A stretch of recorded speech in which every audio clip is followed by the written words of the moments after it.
Well, Ryan Grubb didn't do well enough. And it's always kind of weird where first-year coach hires a guy for the most important job. If you're a defensive coach, yep, the most important hire you make is offensive coordinator. And you got it wrong. And at least you admitted it. That's always the thing. Yeah, the worst thing you can do when you made a mistake is not acknowledge it and double down and you make it worse. But it's just weird. I'm not saying McDonald should have been fired after 1 year. They went 10-7.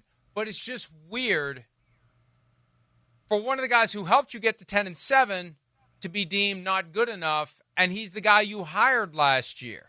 Unless John Schneider had a say in it, I don't know. Ryan Grubb was going to Alabama with Kalen DeBoer. He's the guy who was at Washington, went to Alabama for like 4 days, then ended up back with the Seahawks. But it wasn't good enough, and now this becomes a critical hire because if the team doesn't start moving in the right trajectory, 2026 becomes hot seat season. Not 25, but 26 becomes hot seat season. And I got to imagine his philosophy. I got to imagine throughout the season, Mike McDonald was probably going down there saying, hey, we need to run the ball a little bit more. Hey, we need to run the ball. Because, I mean, he said it, like career highs and all that. But I got to imagine as a defensive coach, he was in Baltimore last year. To me, there has to be some thought of, like, we got to control the line of scrimmage. We got to be able to run. And Seattle they were not effective running the ball. They had a couple games where they did, but I got to imagine he felt after the season that no matter what I say, this isn't who this guy is. He's a guy who wants to pass the ball. He wants to score points. It's just not going to work out between us because, like you said, you win 10 games, you're pretty much thinking, like, let's run it back and let's just get a little bit better, but they decided to move on from Grubb. One of the guys hired and fired by Shad Khan since he bought the team in 2011, Gus Bradley. He's out in Indianapolis. Not much of a surprise. They were 29th in total defense. When you have guys like DeForest Buckner saying, we don't play like a unit, we play like a bunch of individuals, that's a change that's necessary. The Lou Anarumo decision surprised me because this is a guy who's been fringe head coach candidate, and, you know, he's not the one who decided not to bring back Jesse Bates and pay Jesse Bates. When you've got an ownership group that is cheap and that thinks it can replace good players with draft picks, you're going to have the defense fall off from time to time.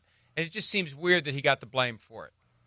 I remember my brother, he had a Cincinnati game he was calling. He was in a production meeting, and the year before was Jesse Bates and Von Bell. And Von Bell later came back after leaving, and he said it's not ideal for any defensive coordinator to create something on defense and have two safeties who are huge integral parts of it, and ownership lets them leave, or they leave in free agency, however you want to frame it, and now I have to come back with two brand new guys, not one, but two brand new safeties of trying to get it right. And at that time, Dax Hill and Jordan Battle were guys that they were supposed to take over young players. Dax Hill ended up getting moved to corner, and Jordan Battle's still out there playing. So, again, I agree with you. A guy who got a ton of credit for what the defense was able to do, and then they said, all right, we're going to strip those parts away from you, but we still expect the same exact result on defense. And obviously that just didn't happen for Cincinnati this year.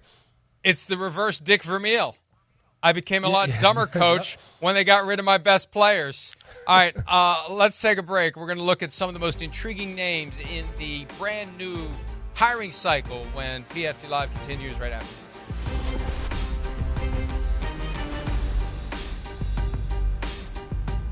Hi, it's Mike Florio. Thanks for watching PFT on YouTube. Hit subscribe for the latest news and analysis from Pro Football Talk.